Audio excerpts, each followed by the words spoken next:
Hey, hey, hey. What's up, everyone?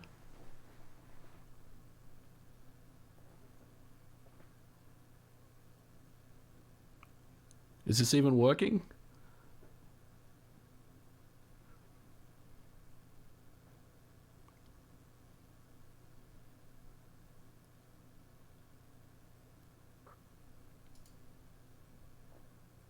Is this even working? Someone tell me we're live. Hey, what's up, everyone? Sorry about the I don't stream, guys. Like, I always have technical issues when I try to set this stuff up. Hope everyone's doing well though. Thanks for hanging out.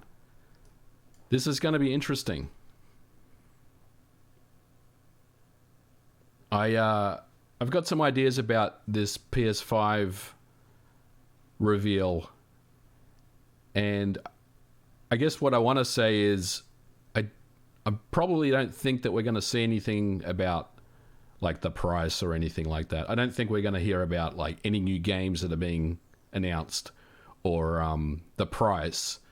I think what we'll see is we'll get a look at the console, the design, the technical sides of it, the number of CPU cores, GPU, number of teraflops, all that interesting stuff, memory, SSD. I think they'll show some demos of the loading performance, and I would expect the loading performance to be quite good. But other than that, what I do know is that it's going to be about 50 minutes long. It's pre-recorded, so there's no chance of a yellow ring of death or anything like that. So we'll see. We'll watch this together and see what the PS5 has for us. It's funny because, by the way, thanks for the super chats there, Flavio and Kieran. Much appreciated. It's funny because I keep hearing stories about how the console wars are well and truly over.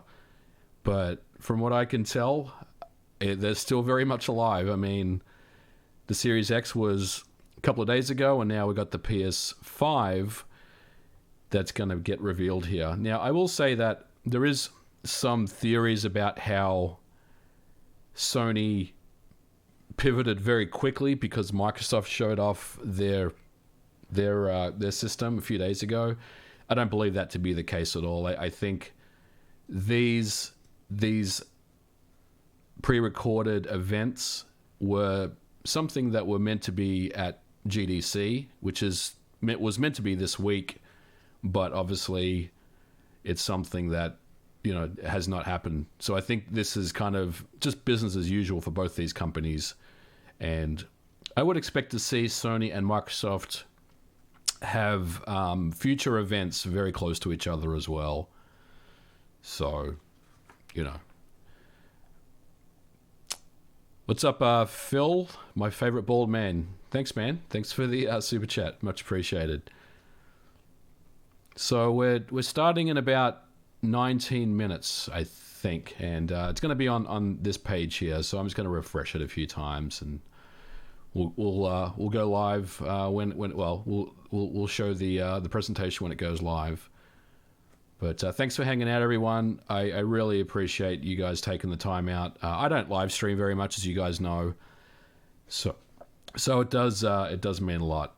And obviously, with the situation that's going on around the world right now, which is a very anxious time for many of us, it's a good time to bring everyone together and really just take your mind off things for about an hour or so and just hang out and enjoy. Amiga versus Atari, the only war that matters. Nice one, Oleg. Thank you for the super chat. Mateo Dubois, will we get backward compatibility? Dude, that's a great question. Yeah, I think so. I mean, we'll definitely get PS4 backward compatibility. Will we get PS3? I doubt it. I don't think that's going to happen. Shout out to my boy Mike Bill 1. There you go. Thanks, Beephead, for the super chat. My voice sounds corona-ish. No, Ori, no, I don't have the corona. I'm actually feeling pretty good today, so no worries.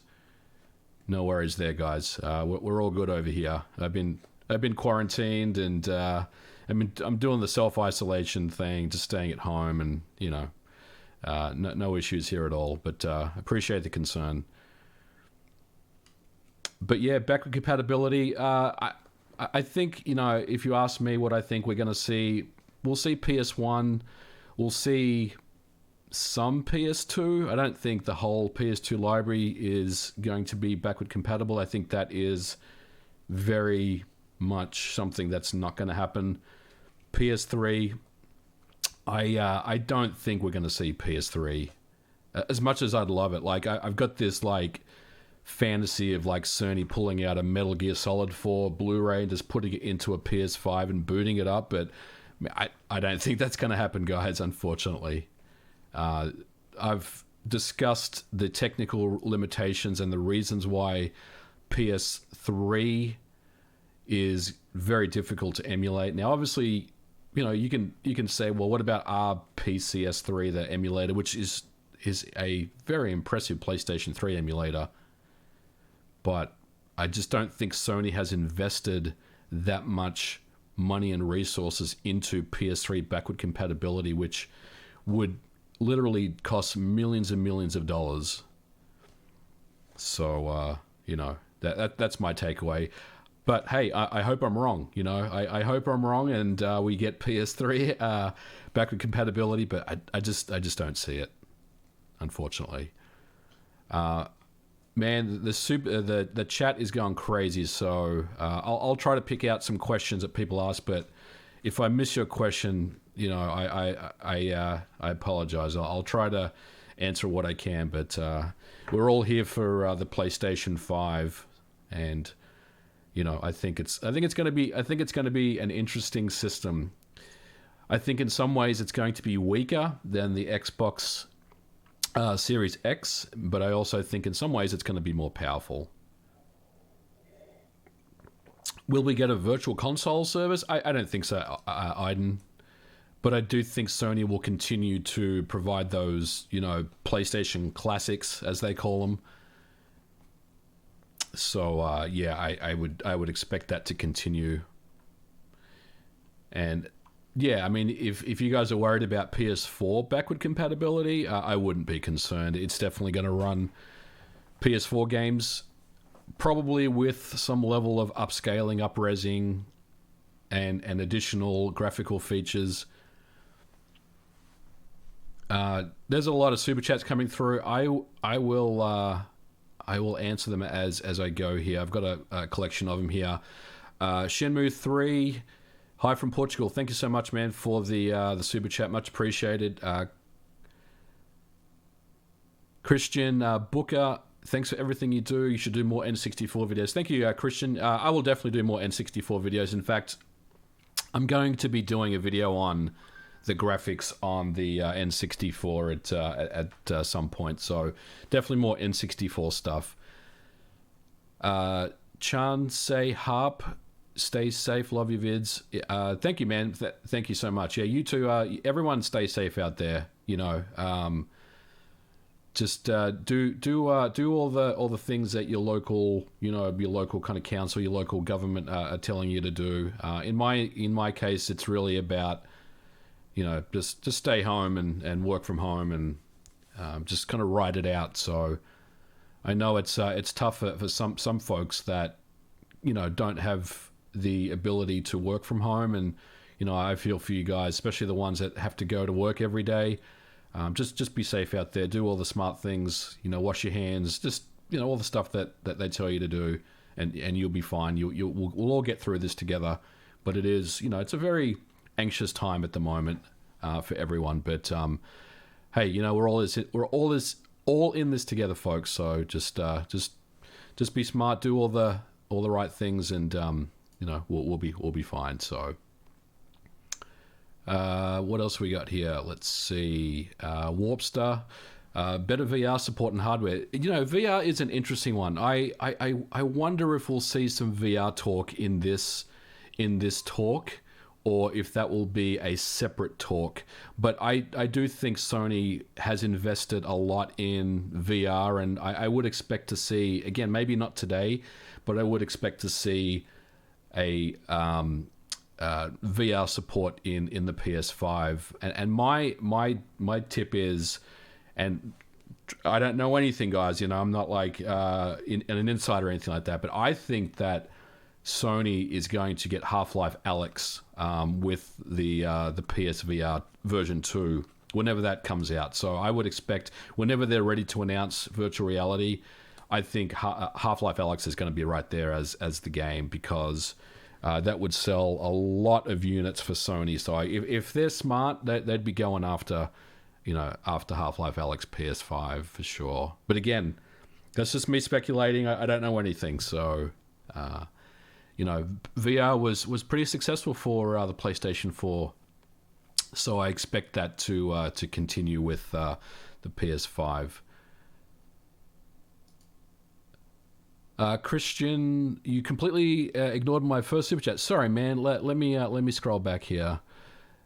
Christian, thank you so much for your many informative and entertaining videos. I love learning new things from you, and your voice is incredibly soothing. Thank you, Christian. I appreciate it, man. I apologize for missing the first one. I'm getting caught up here. But thanks again, buddy. I appreciate it. Tim Tams, hi MVG, thanks for the hours of content. Just wondered what your ideal homebrew and emulation device. Right now, I would say go with an NVIDIA Shield TV. They're cheap, and they can run everything all the way up to the GameCube. So I think that's the one that I would go with. They're very easy to set up and configure, so definitely. Serenity, thank you for the super chat. Unrelated, what are your thoughts on losing Holden? Dude, I'm pretty salty about Holden. We grew up as a Holden family in my household. My first car was a VC Commodore, so I don't know what's going on down there in Australia, man, with Holden, but it doesn't sound very good, unfortunately. Matt Leia, as a programmer and gamer, I really love your channel. Thanks for all you do. Thank you so much, Matt. I appreciate the kind words, and thanks again for stopping in. And there's really more cool content coming, so I'm sure you'll enjoy that. Duke P6, do you think PS5 and Xbox Series X will be delayed? Man, that is a great question. It's really hard to say, but I think it will. I think they will be. It's very hard for me to imagine both systems coming out during the holiday season, but it all depends on how everything goes with the situation around the world. Whether we'll see that improve, sooner rather than later. But if it's September, August, September, and we're still isolated and we're still in lockdown, it's very hard for me to see the systems coming out at the end of the year. So, I did say on the Spawncast last week that I felt like the PlayStation 5 would be delayed slightly, and I think that's going to happen. But I don't think if it is delayed, it will be too much. I mean, I think both parties are pretty much ready to go.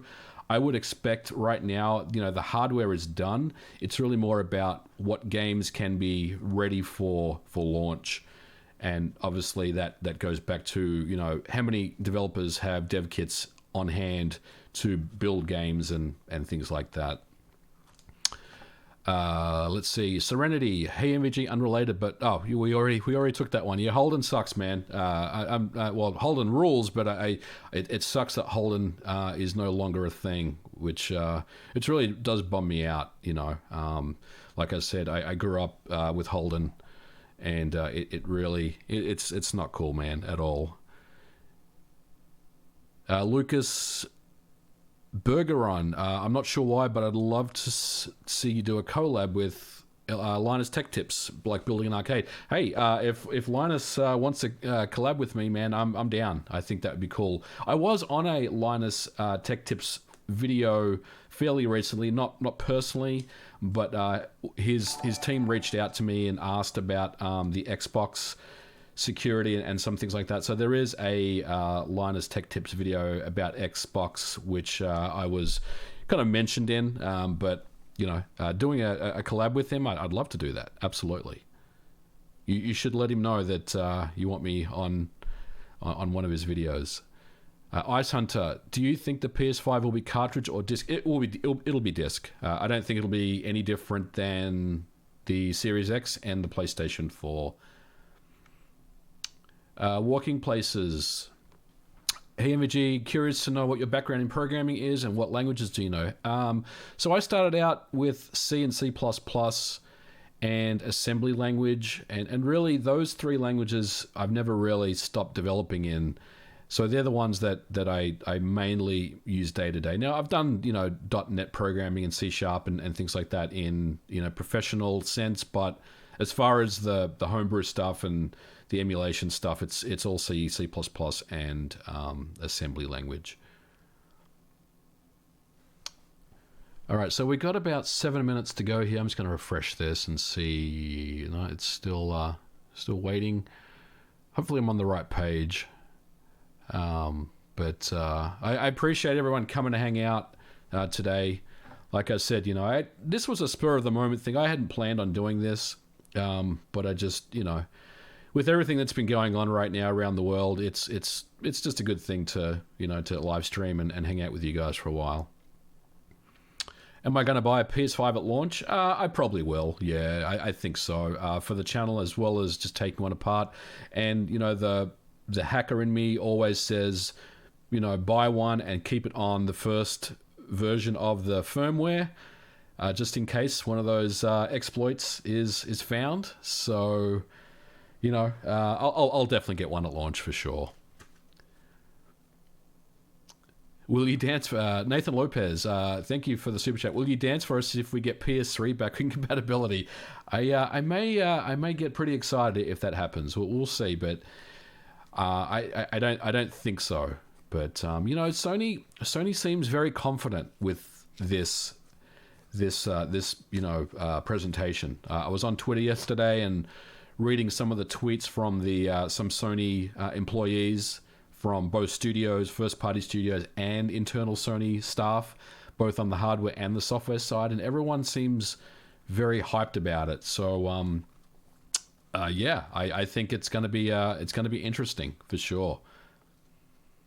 Eric Schusler, thank you for the super chat. Does Sony bring the creators and having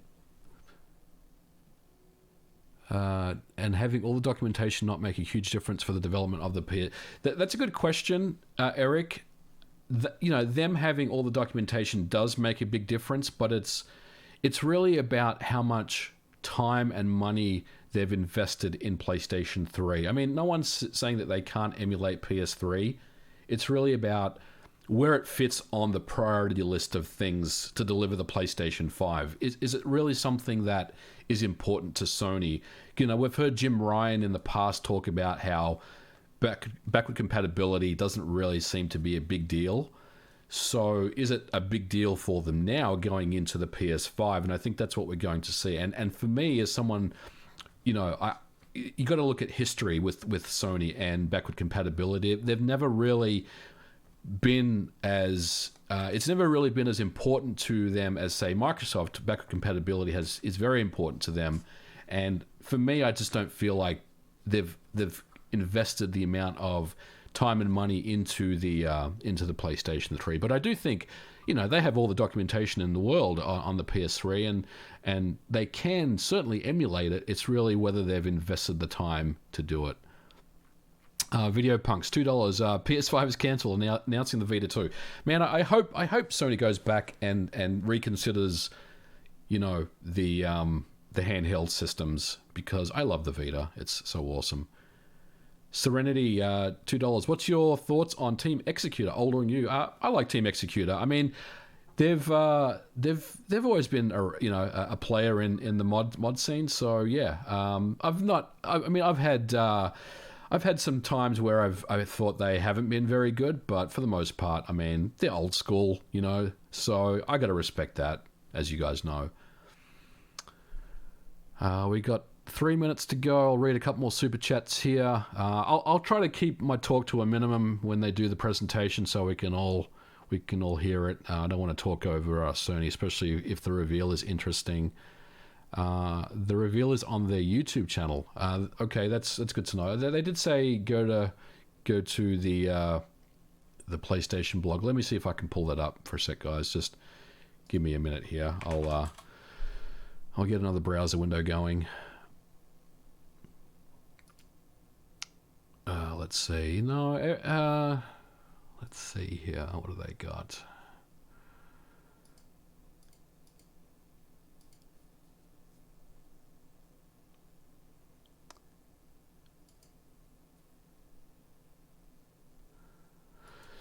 Let me see where I'm supposed to be watching this from.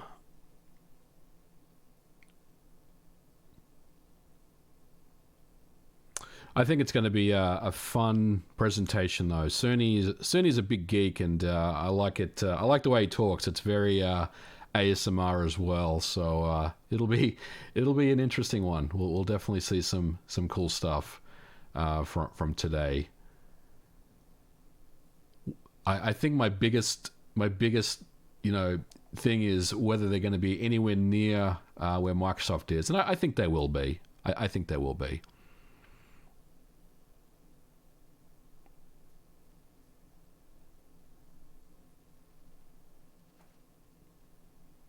People saying YouTube channel. Sony YouTube. Okay, let's go to Sony PlayStation YouTube channel. The road to P. Okay, yeah.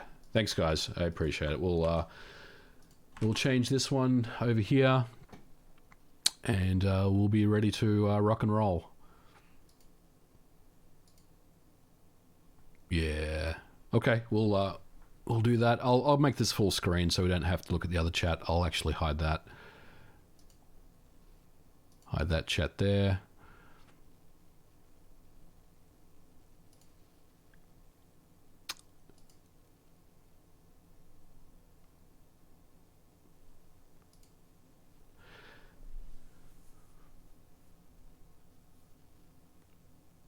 Aaron, super chat. Will you do merch that says mistakes were made? Yes, actually, I'm working on a mistakes were made shirt right now, so I'll probably get something out for that.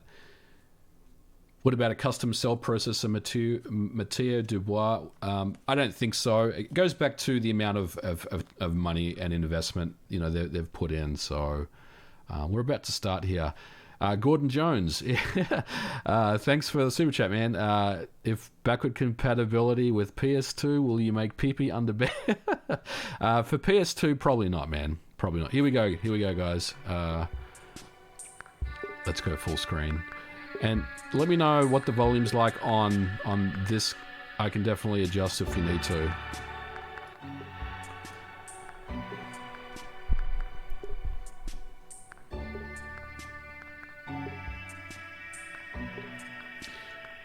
Looks like they're doing the YouTube premiere thing.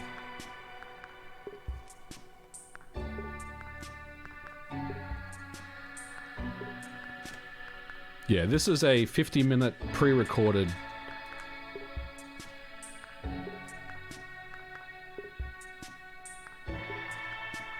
This is a pre-recorded presentation.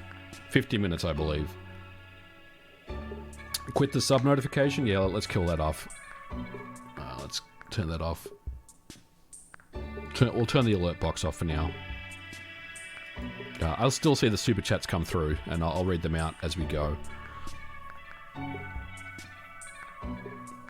Ghidra or IDA Pro? I prefer Ghidra, Elan, only because it's free and the amount of community plugins are just amazing right now.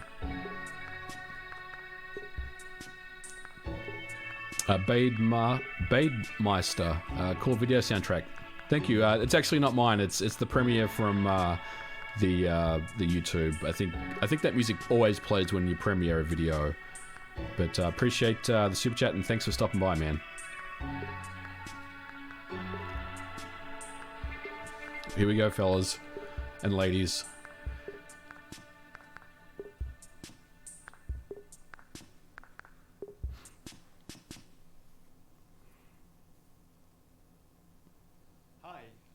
Unfortunately, we had to cancel the talk that we had planned for GDC. But we do have some super exciting news about PS5.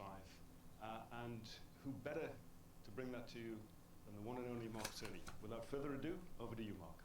Thank you, Jim. There will be lots of chances later on this year to look at the PlayStation 5 games. Today, I want to talk a bit about our goals for the PlayStation 5 hardware and how they influenced the development of the console. Turn the volume up? All right, let's do that. I'm a believer in console generations. Once every 5 or 6 or 7 years, a console arrives with substantially new capabilities. Is that better? There's a lot of learning by the game developers, hopefully not too overwhelming, and soon there's games that could never have been created before.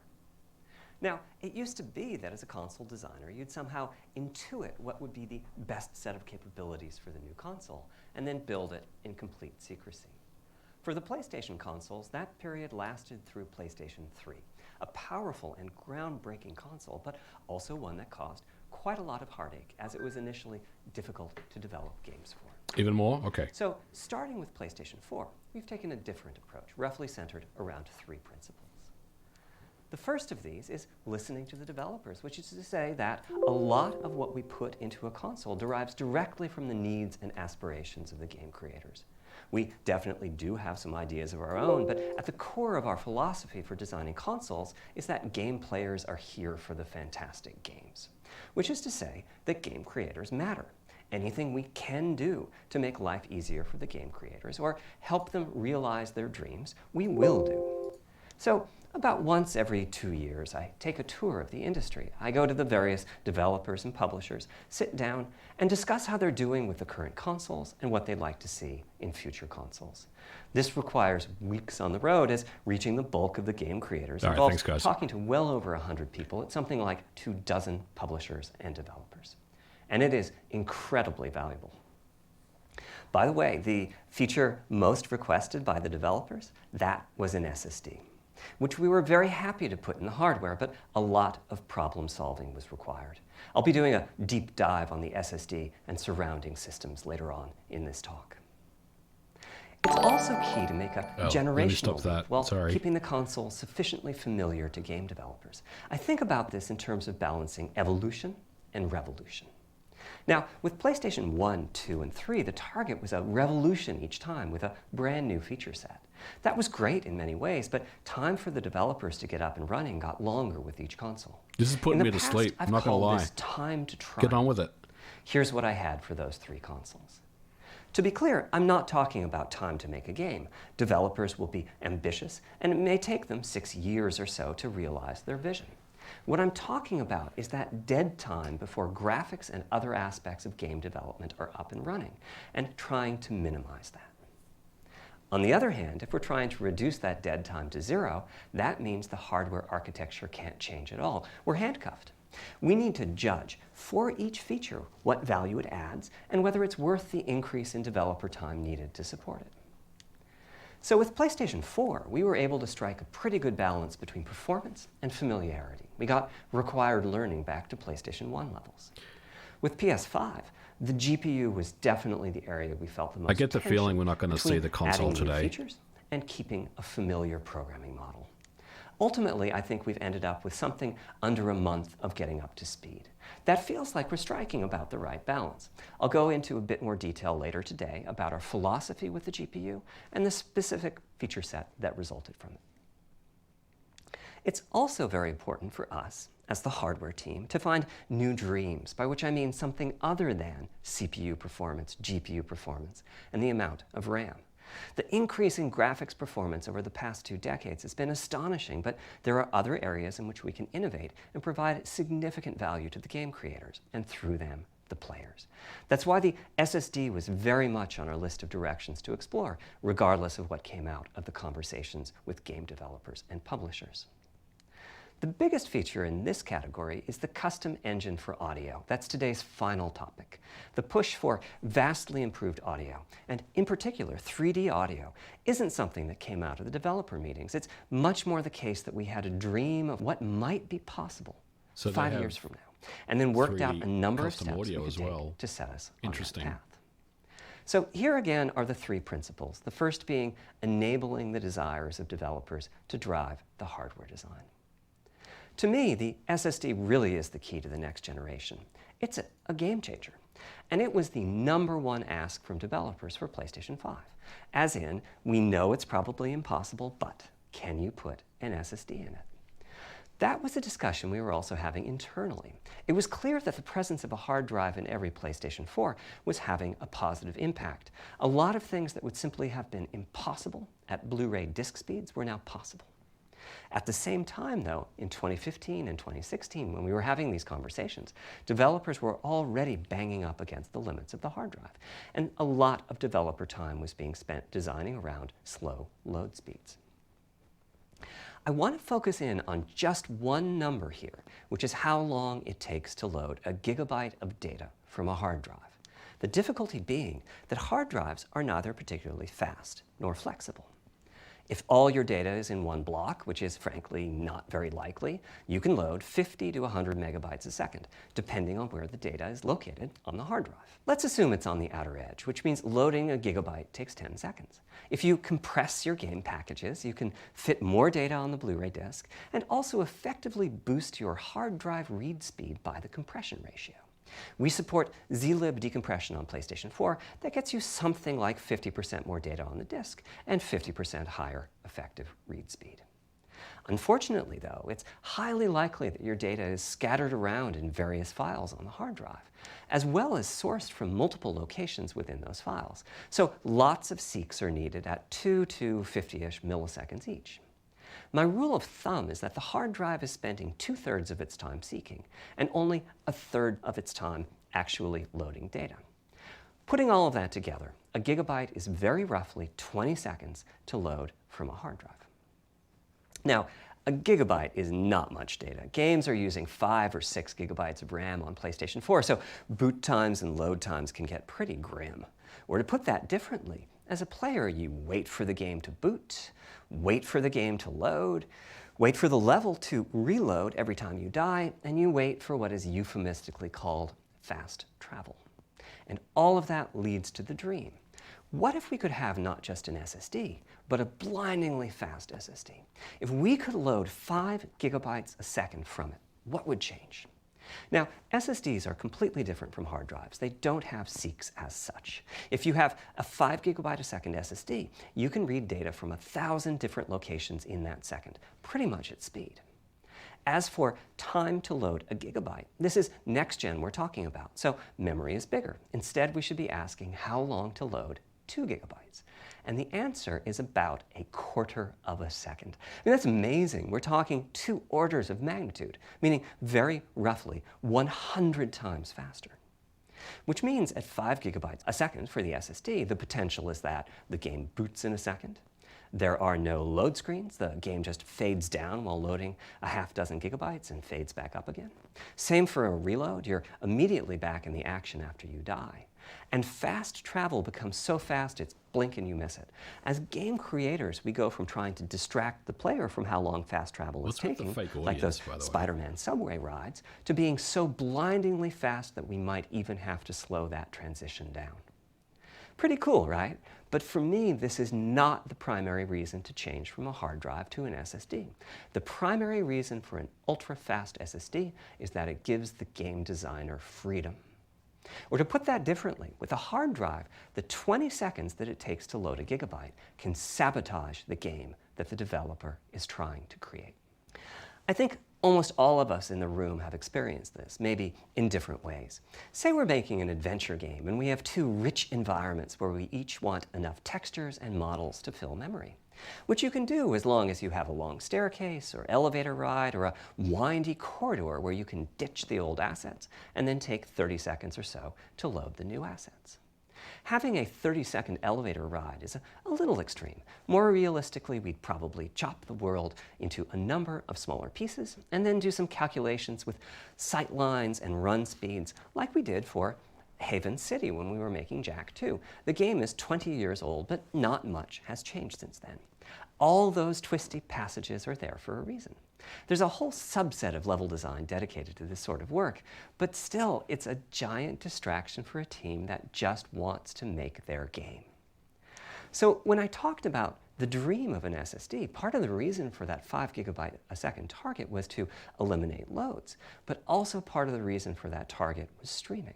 As in, what if the SSD is so fast that as the player is turning around, it's possible to load textures for everything behind the player in that split second? If you figure that it takes half a second to turn, that's 4 GB of compressed data you can load. That sounds about right for next gen. Anyway, back to the hard drive. Another strategy for increasing effective read speed is to make big sequential chunks of data. For example, we might group all the data together for each city block. That removes most of the seeks, and the streaming gets faster. But there's a downside too, which is that frequently used data is included in many chunks and therefore is on the hard drive many, many times. Marvel's Spider-Man uses this strategy, and though it works very well for increasing the streaming speed, there's a massive duplication as a result. Some of the objects like mailboxes or news racks are on the hard drive 400 times. What I'm describing here are things that cramp a creative director's style. Either level design gets a little bit boring in places, or the data is duplicated so many times that it no longer fits on the Blu-ray disc. And you end up with hard limits on the player's run speed or driving speed. The player can't go faster than the load speed from the hard drive. And finally, I'm sure many of you have noticed that after a patch download, a PlayStation 4 will sometimes take a long time to install the patch. That's because when just part of a file has been changed, the new data can be downloaded pretty quickly. But before the game boots up, a brand new file has to be constructed that includes the changed portion.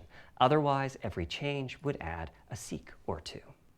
Even so, you can occasionally see this happening on game titles. They start to hitch once they get patched enough. With an SSD, though, no seeks, so no need to make brand new files with the changes incorporated into them, which means no installs as you know them today. There's yet one more benefit, which is that system memory can be used much more efficiently. On PlayStation 4, game data on the hard drive feels very distant and difficult to use. By the time you realize you need a piece of data, it's much too late to go out and load it. So system memory has to contain all of the data that could be used in the next 30 seconds or so of gameplay. That means a lot of the 8 GB of system memory is idle. It's just waiting there to be potentially used. On PlayStation 5, though, the SSD is very close to being like more RAM. Typically, it's fast enough that when you realize you need a piece of data, you can just load it from the SSD and use it. There's no need to have lots of data parked in system memory waiting to potentially be used. A different way of saying that is that most of RAM is working on the game's behalf. This is one of the reasons that 16 GB of GDDR6 feels right for PlayStation 5. The presence of the SSD reduces the need for a massive intergenerational increase. I do wonder if it's going to be unified. Back to the dream of the SSD. Here's the set of targets. Boot the game in a second. No load screens. Design freedom, meaning no twisty passages or long corridors. More game on the disk and more game on the SSD. And finally, those patch installs go away. The reality, though, is that the SSD is just one piece of the puzzle. There's a lot of places where bottlenecks can occur in between the SSD and the game code that uses the data. You can see this on PlayStation 4. If I use an SSD with 10 times the speed of a standard hard drive, I probably see only double the loading speed, if that. For PlayStation 5, our goal was not just that the SSD itself be 100 times faster. It was that game loads and streaming would be 100 times faster. So every single potential bottleneck needed to be addressed. And there are a lot of them. Let's look at check-in and what happens when its overhead gets 100 times larger. Conceptually, check-in is a pretty simple process. Data is loaded into system memory from the hard drive or SSD. It's examined. A few values are tweaked to check it in, and then it's moved to its final location. At the SSD speeds we're talking about, that last part, moving the data, meaning copying it from one location to another, takes roughly an entire next-gen CPU core. And that's just the tip of the iceberg. If all the overheads get 100 times larger, that will cripple the frame rate as soon as the player moves, and that massive stream of data starts coming off the SSD. So to solve all of that, we built a lot of custom hardware, namely a custom flash controller and a number of custom units in our main chip. The flash controller in the SSD was designed for smooth and bottleneck-free operation, but also with games in mind. For example, there are 6 levels of priority when reading from the SSD. Priority is very important. You can imagine the player heading into some new location in the world and the game requesting a few gigabytes of textures. And while those textures are being loaded, an enemy is shot and has to speak a few dying words. Having multiple priority levels lets the audio for those dying words get loaded immediately. On one side, that flash controller connects to the actual flash dies that supply the storage. To reach our bandwidth target of 5 gigabytes a second, we ended up with a 12-channel interface. 8 channels wouldn't be enough. The resulting bandwidth we've achieved is actually 5.5 gigabytes a second. With a 12-channel interface, the most natural size that emerges for an SSD is 825 gigabytes. The key question for us was, is that enough? I mean, it's tempting to add more, but flash certainly doesn't come cheap, and we have a responsibility to our gaming audience to be cost-effective with regards to what we put in the console. Ultimately, we resolved this question by looking at the play What do you guys think? patterns Are we going of to a see the broad box range today? I of don't think we're going to gamers. see the box. We examined the specific games that they were playing over the course of a weekend or a week or a month, and whether that set of games would fit properly on the SSD. We were able to establish that the friction caused by reinstalls or redownloads would be quite low. And so we locked in on that 825 gigabyte size, while also I doubt they're going to show the console today, guys. so that those who want more storage can add it. I'll go through the details in a moment. Back to the flash controller. On the other side, it connects to our main custom chip via 4 lanes of Gen 4 PCIe. And inside the main custom chip is a pretty hefty unit dedicated to I/O. Before we talk about what that does, let's talk compression for a moment. PlayStation 4 used zlib as its compression format. We decided to use it again on PlayStation 5, but on my 2017 tour of developers, I learned about a new format called Kraken from Rad Game Tools. It's like zlib's smarter cousin. Simple, similar types of algorithms, but about 10% better compression, which is pretty big. That means 10% more game on the UHD Blu-ray disc or on the SSD. Kraken had only been out for a year, but it was already becoming a de facto industry standard. Half of the teams I talked to were either using it or getting ready to evaluate it. So we hustled and built a custom decompressor into the I/O unit, one capable of handling over 5 gigabytes of Kraken format input data a second. After decompression, that typically becomes 8 or 9 gigabytes, but the unit itself is capable of outputting as much as 22 gigabytes a second if the data happen to compress particularly well.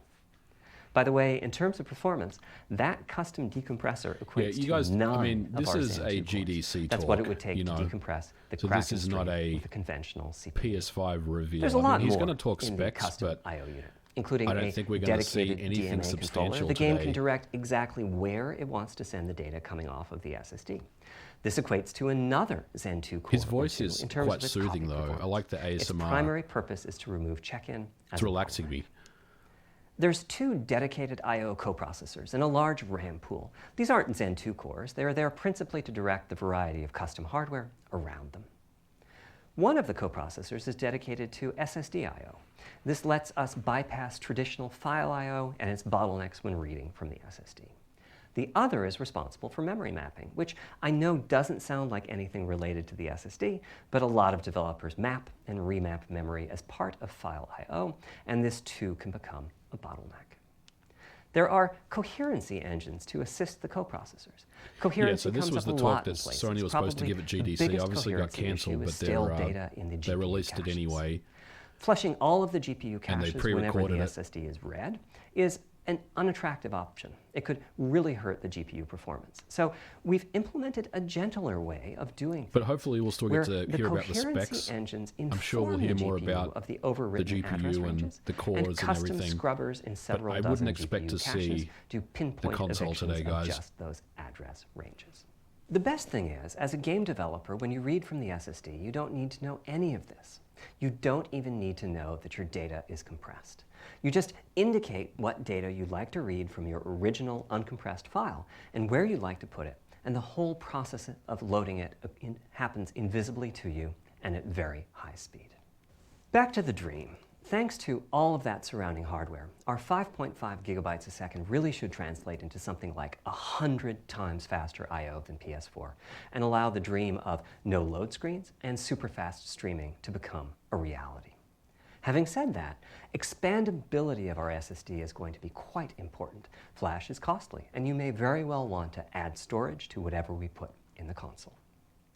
Now, the kind of storage you need depends on how you're going to use it. Because Microsoft has if you the have an external extensive PlayStation 4 library device and you'd for like to external take advantage drives. of I wonder if backwards they have a similar compatibility to thing. play those games on PlayStation 5, then a large external hard drive is ideal. You can leave your games on the hard drive and play them directly from there, thus saving the pricier SSD storage for your PlayStation 5 titles, or you can copy your active PlayStation 4 titles to the SSD. If your purpose in adding more storage is to play PlayStation 5 titles, though, ideally you would add to your SSD storage. We will be supporting certain M2 SSDs. These are internal drives that you can get on the open market and install in a bay in the PlayStation 5. This is good. As for which ones we They're not support doing the and when, proprietary I'll get to that Microsoft in a thing. moment. They're just They letting you buy an connect through M2 the drive custom from I/O like unit, just like Amazon our or SSD Micro does. Center. So they can take full advantage of the decompression, I/O coprocessors, and all the other features I was talking about. Here's the catch, though. That commercial drive has to be at least as fast as ours. Games that rely on the speed of our SSD need to work flawlessly with any M2 drive. When I gave the Wired interview last year, I said that the PlayStation 5 SSD was faster than anything available on PC. At the time, commercial M2 drives used PCIe 3.0, and 4 lanes of that cap out at 3.5 gigabytes a second. In other words, no PCIe 3.0 drive can hit the required spec. M2 drives with PCIe 4.0 are now out in the market. We're getting samples and seeing 4 or 5 gigabytes a second from them. By year's end, I expect there will be drives Sony's that always been saturate better at 4.0 allowing you and to support replace 7 a gigabytes drive second. internally Having said that, than we are Xbox. comparing apples and oranges, though, because that commercial M2 drive will have its own architecture, its own flash controller, and so on. For example, the NVMe specification lays out a priority scheme for requests that the M2 drives can use. And that scheme is pretty nice, but it only has 2 true priority levels. Our drive supports 6. We can hook up a drive with only 2 priority levels, definitely, but our custom I/O unit has to arbitrate the extra priorities rather than the M2 drive's flash controller. And so the M2 drive needs a little extra speed to take care of issues arising from the different approach. That commercial drive also needs to physically fit inside of the bay we created in PlayStation 5 for M2 drives.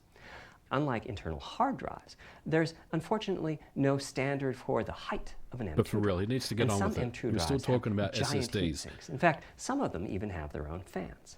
It's been, what, Right now, we're 25 getting minutes? M2 drive samples and benchmarking them in various ways. When games hit beta as they get ready for the PlayStation 5 launch at year-end, we'll also be doing some compatibility testing to make sure that the architecture of particular M2 drives isn't too foreign for the games to handle. Once we've done that compatibility testing, we should be able to start letting you know which drives will physically fit and which drive samples have benchmarked appropriately high in our testing. It would be great if that happened by launch, but it's likely to be a bit past it. So please hold off on getting that M2 drive until you hear from us. Okay, back to our principles. Balancing evolution and revolution is the second of them. This was definitely a recurring theme with the GPU. We need new GPU features and capabilities. If we only have more performance, it's not really a new generation of console. Of course, many of these capabilities result in more performance. That's part of why a PlayStation 5 teraflop is more powerful than a PlayStation 4 teraflop. But we aren't just looking for the performance. We also need the ability to do something with the GPU that could not have been done before. And we need higher performance per I like watt. the swappable Every M2 time we drive double the performance idea. of some GPU component, we don't want to find out we've doubled the power consumed and the heat produced. But at the same time, we have to make sure the GPU can run PS4 games, and we have to ensure that the architecture is easy for the developers to adopt. PS4 backward Now, compatibility backwards confirmed. compatibility was handled masterfully by AMD. They treated it as a key need throughout the design process. We already As knew our that, solution to adding new features without blindsiding developers, we made sure that if there were new significant features, it would be optional to use them. The GPU supports ray tracing, but you don't have to use ray tracing to make your game. The GPU supports primitive shaders, but you can release your first game on PlayStation 5 without making any use of them. Before I get into the capabilities of the GPU, I'd like to make clear 2 points that can be quite confusing. First, we have a custom AMD GPU based on their RDNA 2 technology. What does that mean? AMD is continuously improving and revising their tech. For RDNA 2, their goals were, roughly speaking, to reduce power consumption by re-architecting the GPU to put data close to where it's needed, to optimize the GPU for performance, and to add a new, more advanced feature set. Yeah, they don't tell you how But many that feature M2 bays set they is have. I would malleable, expect only one, which though. is to say that we have our own needs for PlayStation, and that can factor into what the AMD roadmap becomes. So collaboration is born. If we bring concepts to AMD that are felt to be widely useful, then they can be adopted into RDNA 2 and used broadly, including in PC GPUs.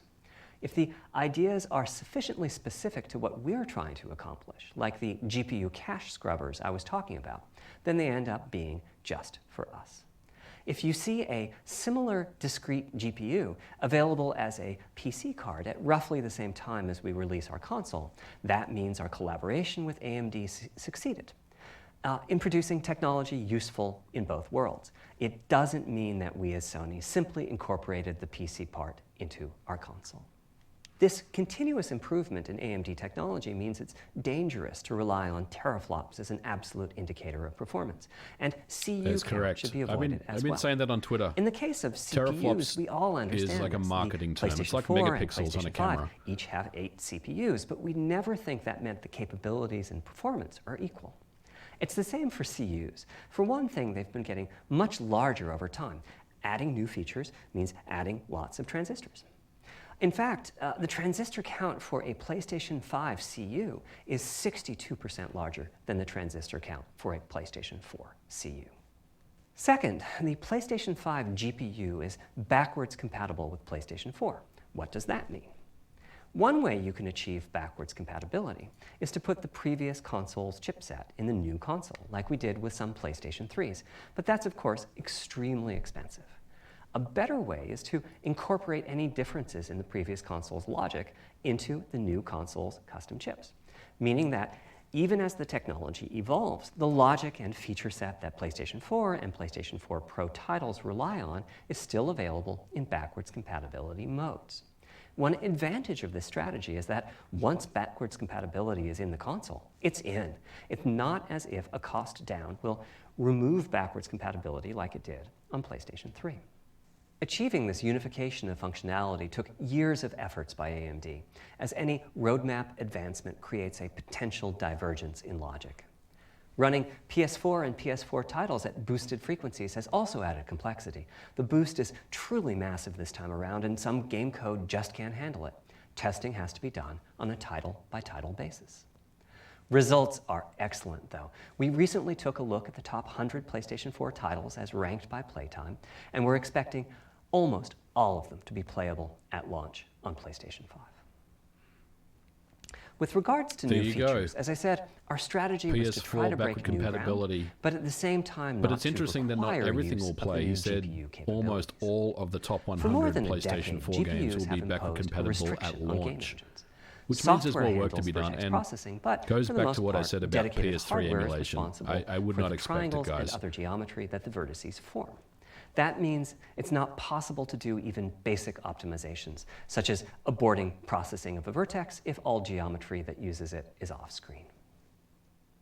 PlayStation 5 has a new unit called the Geometry Engine, which brings handling of triangles and other primitives under full programmatic control.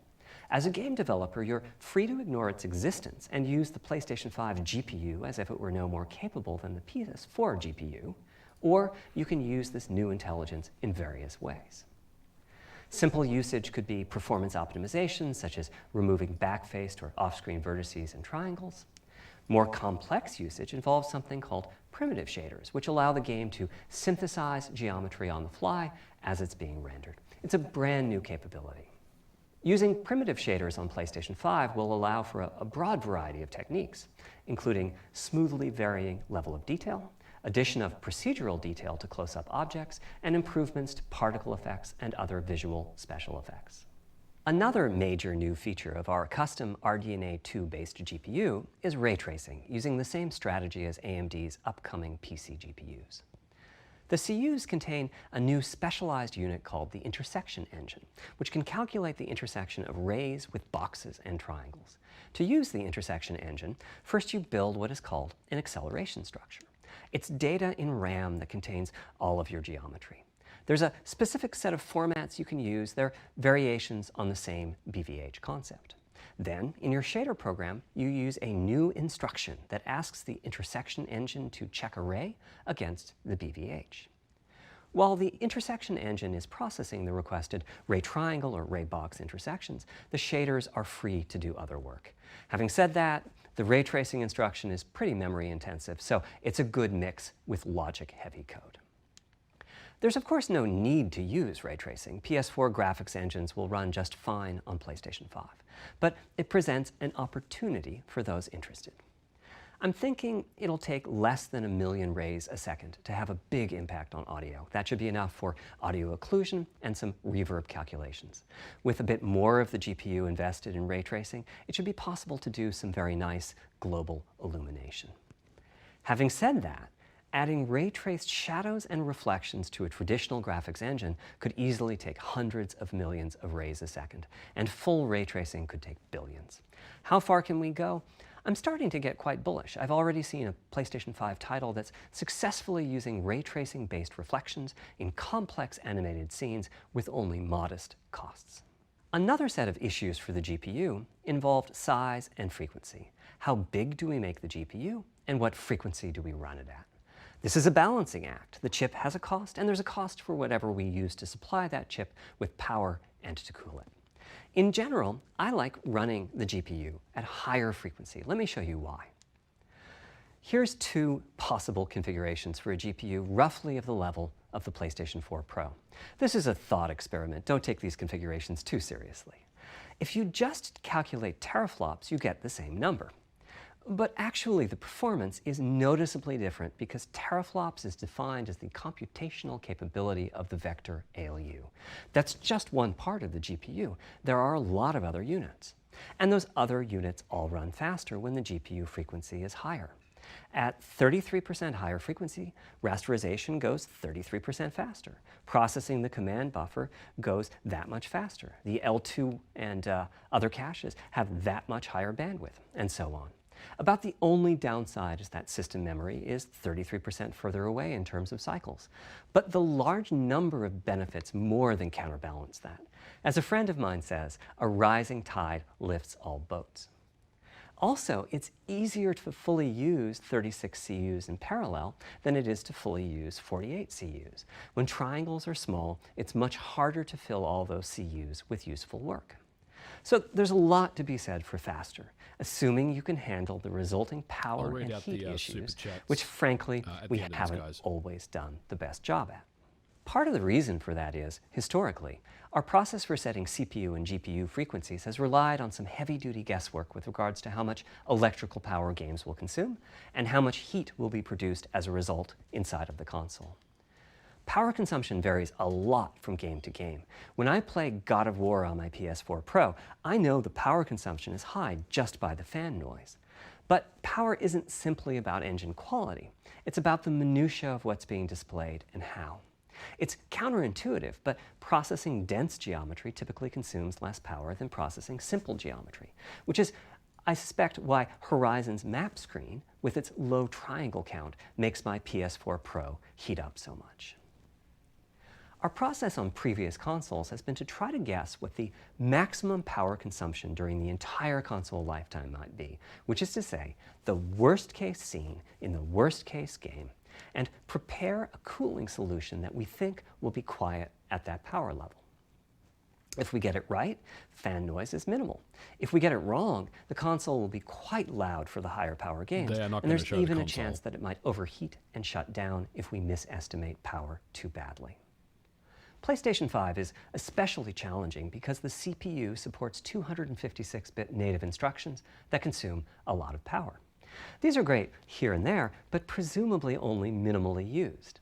Or are they? If we plan for major 256-bit instruction usage, we need to set the CPU clock substantially lower or noticeably increase the size of the power supply and fan.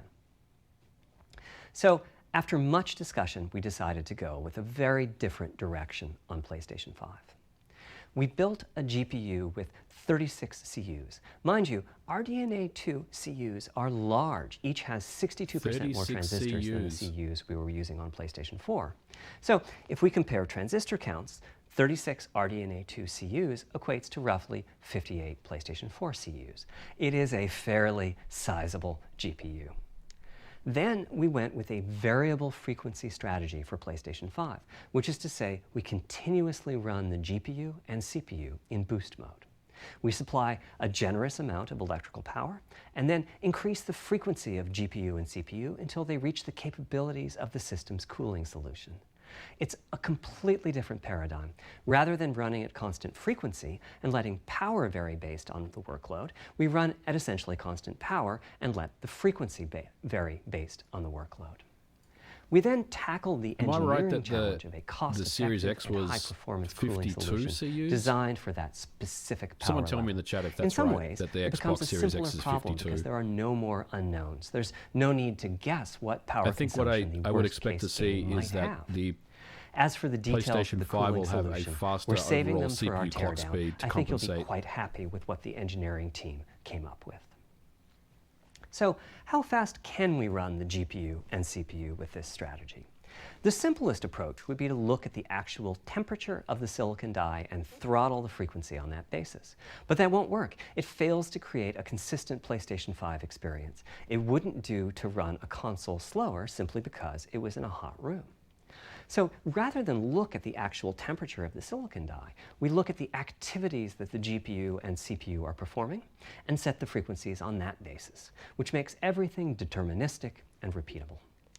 While we're at it, we also use AMD's Smart Shift technology and send any unused power from the CPU to the GPU so it can squeeze out a few more pixels.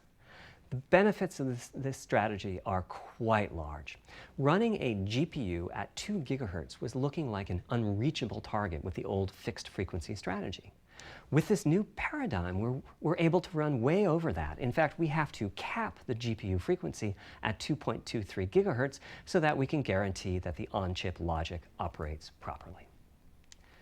36 CUs at 2.23 gigahertz is 10.3 teraflops, and we expect the GPU to spend most of its time at or close to that frequency and performance. Similarly, running the CPU at 3 gigahertz was causing headaches with the old strategy. But now we can run it as high as 3.5 gigahertz. In fact, it spends most of its time at that frequency. That doesn't mean all games will be running at 2.23 gigahertz and 3.5 gigahertz. When that worst case game arrives, it will run at a lower clock speed, but not too much lower. To reduce power by 10%, it only takes a couple of % reduction in frequency. So I'd expect any It does have faster downclocking to be overall pretty clocks minor. though than the Series X. All things considered, the change It's to just a a variable balancing act frequency at this approach point. will show significant gains for PlayStation gamers. The final of our 3 principles was about finding new dreams. It's important for us on the hardware team to find new ways to expand or deepen gaming, and that's what led us to a focus on 3D audio. As players, we experience the game through the visuals, through audio, and through the feedback we receive from the controller, such as rumble or haptics. Personally, I feel a game is just dead without audio. Visuals are, of course, important, but the impact of audio is huge as well. the PS5 At the same time, the audio team on a game project has to do a lot with a little. For example, on PlayStation 4, there's fierce competition for the Jaguar CPU cores. Audio typically ends up getting just a fraction of a core. That's not much of a computational resource, particularly when you consider that the visuals run at 30 or 60 frames a second, but audio processing needs to happen at almost 200 times a second. So it's been tough going making forward progress on audio with PlayStation 4, particularly when PlayStation 3 was such a beast when it came to audio. The SPUs in Cell were almost a perfect device for audio rendering. Simple pipelined algorithms could really take advantage of asynchronous DMA and frequently reached 100% utilization of the floating point unit. There's unfortunately nothing comparable on PlayStation 4. Probably the most dramatic progress in the PlayStation 4 generation has been with virtual reality. On the PS3. The PSVR hardware has its own audio unit. It supports about 50 pretty decent 3D sound sources. And this provided a hint as to where we could go with audio, as well as some valuable experience. Not to oversimplify, but here were our goals for audio on PlayStation 5. The first goal was great audio for everyone, not just VR users or soundbar owners or headphone users. That meant audio had to be part of the console. It couldn't be a peripheral. The second goal was to support hundreds of sound sources. We didn't want developers to have to pick and choose what sounds would get 3D effects and which wouldn't. We wanted every sound in the game to have dimensionality. And finally, we wanted to really take on the challenges of presence and locality. Now, when we say presence, we mean the feeling that you're actually there. You've entered the matrix. It's not, of course, something we thought we could perfectly achieve, but the idea was that if we stopped using just a rain sound and instead used lots of 3D audio sources for raindrops hitting the ground at all sorts of locations around you, then at some point your brain would take a leap and you'd begin to have this feeling of real presence inside the virtual world of the game. This has the capacity to affect your appreciation of the game, just like music in a game does. The concept of locality is simpler. It's just your sense of where the audio is coming from, to the right of you, behind you, above you. This can immerse you further in the game, and it can also directly enhance the gameplay. To use Dead Space as an example, I know, old school. You're fighting enemies in fairly dark, spooky locations. Why is he talking about Back in the Dead day, Space? if you played the game using the TV speakers, you could tell that there was one last enemy growling and hunting you down, but it was difficult to tell quite where that enemy was. With headphones, you could tell that the enemy was somewhere on the right, which lets you deduce, if you couldn't see it, that it must be somewhere behind and to your right. But with 3D audio with good locality, the idea is you know the enemy is precisely there, and you turn and you take it out. So, how do we know where a sound is coming from in the first place? Well, all those bumps and folds in the ear have a meaning, evolutionarily speaking. Based on what direction the sound is coming from, sound waves bounce around inside the ear, there's some constructive and destructive interference, and the result is a change in volume. Dead Space, this The talk. phase of the sound also shifts, depending on what path the sound wave took to reach the ear canal.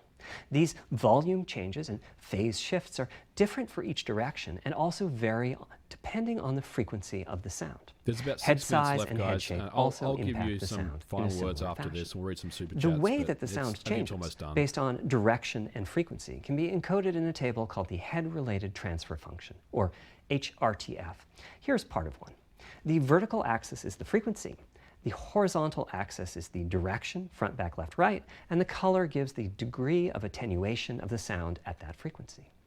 The HRTF is as unique to an individual as a fingerprint is. In fact, you're looking at mine right now.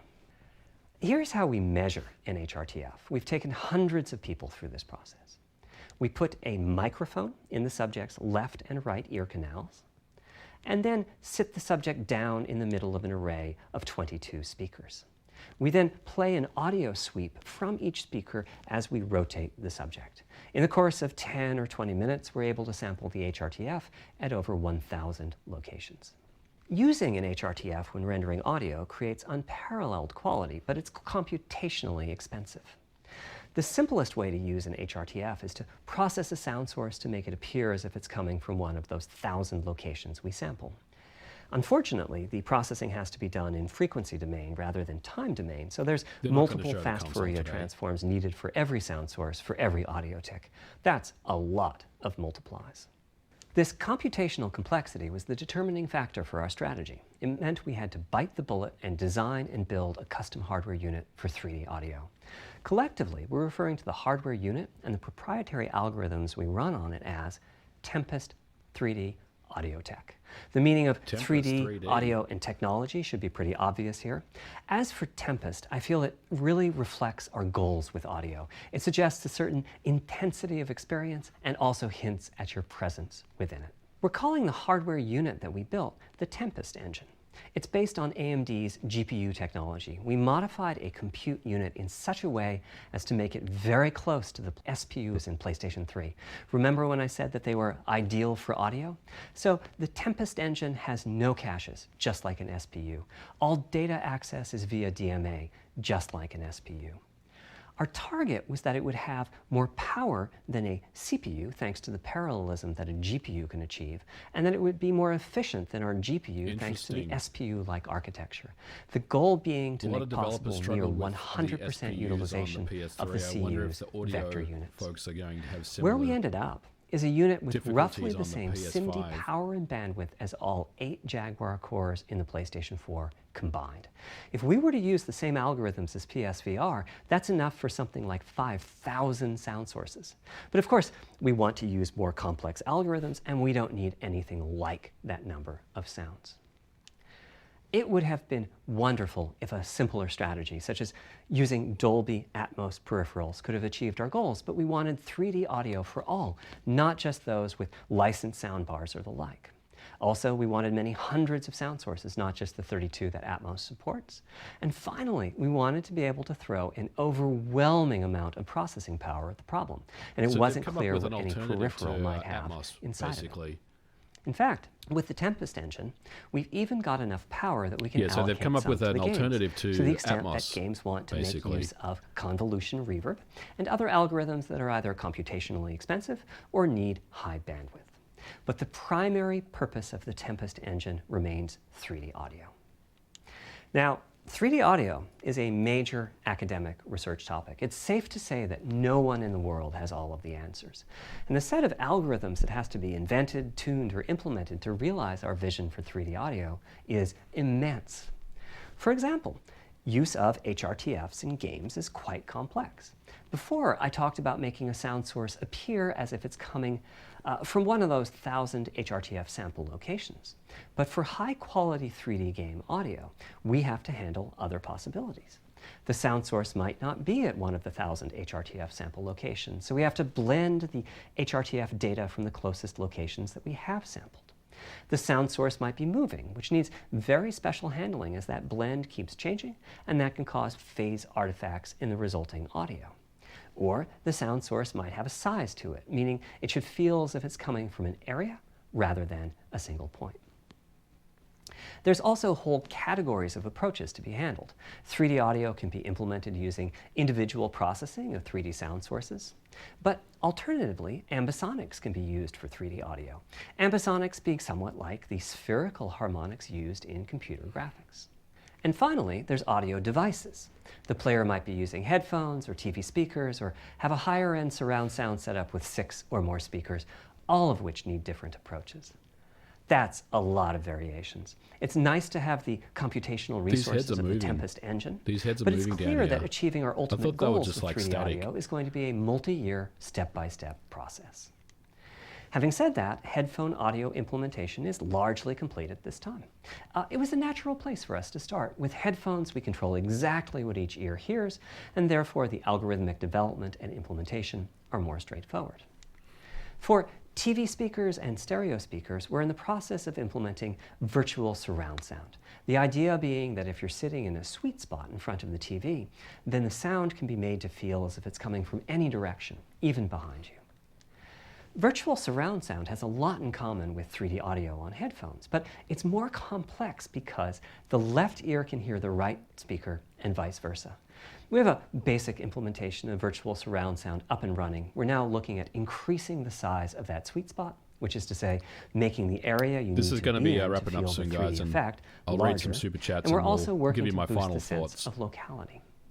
Headphone audio is the current gold standard for 3D audio on PlayStation 5, but we're going to see what we can do to bring virtual surround sound to a similar level, after which we'll start in on setups with more speakers, such as 6-channel surround sound.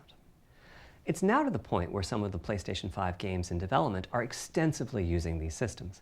One of the game demos allows you to toggle between conventional PlayStation 4 style stereo audio and our new 3D audio. I listened with just an ordinary pair of over-the-ear headphones, and wow, I could feel a difference. 3D audio has that dimensional feel to it. Conventional stereo audio feels smashed flat by comparison. The improvement is obvious. So, a big advancement, but have I entered the matrix? Does my brain believe I'm really there, like I was talking about earlier when I explained our target of presence? Well, the answer is no, but you've probably caught on to what's missing here, namely whose HRTF was being used. It wasn't mine, it was the default HRTF. The audio team analyzed the hundreds that they measured and chose the one they felt was the closest fit to the total game-playing audience. This shows a piece of the default HRTF on the left and my HRTF on the right. You can see that the general features are much the same, but the details are quite different. With the default HRTF, as I said, the 3D audio sounds pretty great. When I use my HRTF, though, the audio reaches a higher level of realism, which is to say that when using headphones and my HRTF, I occasionally get fooled and even think a sound is coming from the real world when it's actually coming from the game.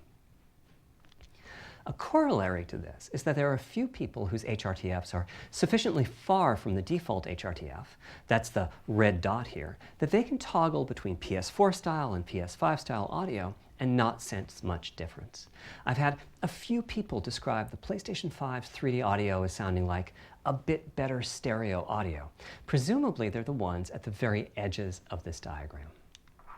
Which means what HRTF you're using is key. I'd like everyone to be able to experience what I'm experiencing, but obviously it's not possible to measure the HRTF of every PlayStation user. That means HRTF selection and synthesis are going to be big topics going forward as the Tempest technology matures. At PlayStation 5 launch, we'll be offering a choice of 5 HRTFs. There's a simple test where you pick the one that gives you the best locality. That's just the first step, though. This is an open-ended research topic. Maybe you'll be sending us a photo of your ear and we'll choose a neural network to pick the closest HRTF in our library. Maybe you'll be sending us a video of your ears and your head and we'll make a 3D model of them and synthesize the HRTF. Maybe you'll play an audio game to tune your HRTF. We'll be subtly changing it as you play and home in on the HRTF that gives you the highest score, meaning that it matches you the best. This is a journey we'll all be taking together over the next few years. Ultimately, we're committing to enabling everyone to experience that next level of realism. Hopefully, I've been able to illustrate a bit about our design and decision-making process today and why PlayStation 5 has the feature set that it does. Now comes the fun part. We get to see how the development community takes advantage of that feature set. I'm hoping for the completely unexpected. Will it come from audio, ray tracing, the capabilities of the SSD, or something else? I guess we'll find out soon enough. Thank you for your time today. Wow, there it is, guys. Interesting. I knew that that it was not going to be anything mind-blowing as far as reveals of the console or anything. We got a little taste of the specs, I guess, of the system. A lot of talk about the SSD, which I thought went on a little too long, but you know we get the point. I did like the swappable M2 idea. The 3D audio stuff, I mean, I don't know what that's going to be like. But that was interesting. I guess a lot of people expected to see a reveal, games, price, launch date. This was a GDC presentation that was meant to be at GDC. They obviously pre-recorded it and showed it to everyone. So I did appreciate that they did that. But it also poses questions still about where is Sony as compared to Microsoft in this? Microsoft seems like they're ready to go with everything, and Sony seems like they're still a little ways behind that. But we'll see. We'll see how it plays out. The 10.2 teraflop thing wasn't really a big surprise to me. It seems like Sony has excelled in some areas, like overall clocks, but obviously compute units and things like that have been reduced. It's a balancing act, really, and honestly, the difference between 10 and 12 isn't really going to be that significant. I would expect to see similar levels of performance on games as they are announced, so I wouldn't put too much stock into the teraflop war. Like I said before, it's really about, you'd compare megapixels on a digital camera. It's a very similar type of thing. It's not really something you should put too much stock into, but if we have to make a comparison right now between who's got the better overall system at this point in time, you have to give it to the Series X. It seems like they are ahead of the curve here with regards to where they need to be. But don't write off Sony, guys. I mean, Sony, they will deliver, and they'll deliver some really good games. And I think that's really what we were all waiting for. We want to see, what they have to offer as far as next gen goes. But that was interesting. It was an interesting talk. It kind of dragged on a little bit, especially towards the start. I mean, 20 minutes on SSDs and load times felt like it could have been compressed. But overall, it's probably what I expected. I didn't really think it was going to be anything mind blowing. I did talk to the chat before the stream started. If some of you folks weren't here, I did mention that we probably weren't going to see the system today, and we weren't going to see any games. Backward compatibility, I mean, obviously PS4 is confirmed. Anything beyond that, we don't really know. It doesn't seem like it. It doesn't seem like anything other than PS4 is confirmed at this point. But again, that may change, and obviously with future reveals, we may see more. But I'm going to read some super chats, and then we're gonna wrap up. I don't want to take too much more of your time today, but I do appreciate people coming to hang out. So just let me continue on where I left off. Let's go back a little bit. So, will you do more videos on the PC98? Yes, I will. Cow that cries a lot. I will do more PC98 videos. Guns down, inhale. It has an SSD. I'm falling asleep. Yeah, they took a long time on the SSD talk. It was probably a little too much. We get it. It seems like they've got a really good solution for fast loading, instant loading, and I'm excited to see what that is. But it seems like they kind of dragged that on a little too long. Kuriki Hana. So Sony is using a SATA SSD. Doesn't seem very next gen. I mean, I think with the new advancements in M2, we'll see some good stuff there. But again, I'm happy that they went with the M2 format.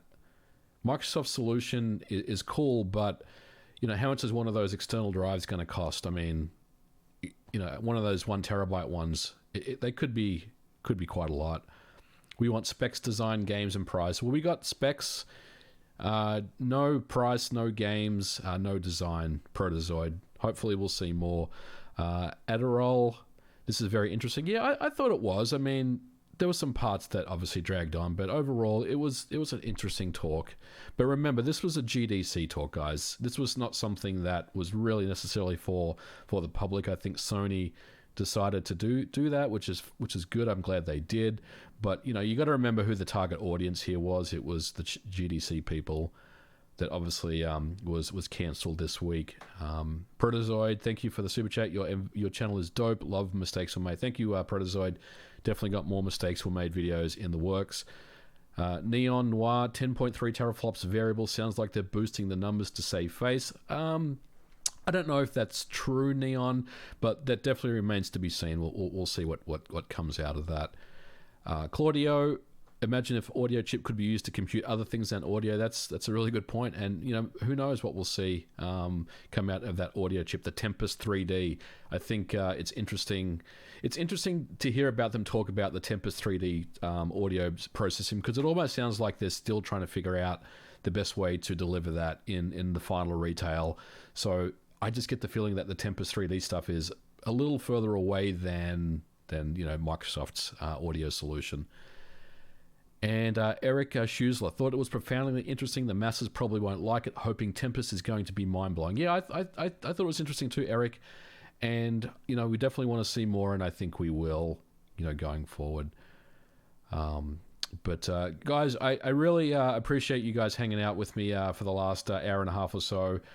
Some of you guys probably walking away thinking, what did I just watch? Some of you guys are probably feeling like it was around what you expected it to be, and some of you are pretty excited about it. I definitely, on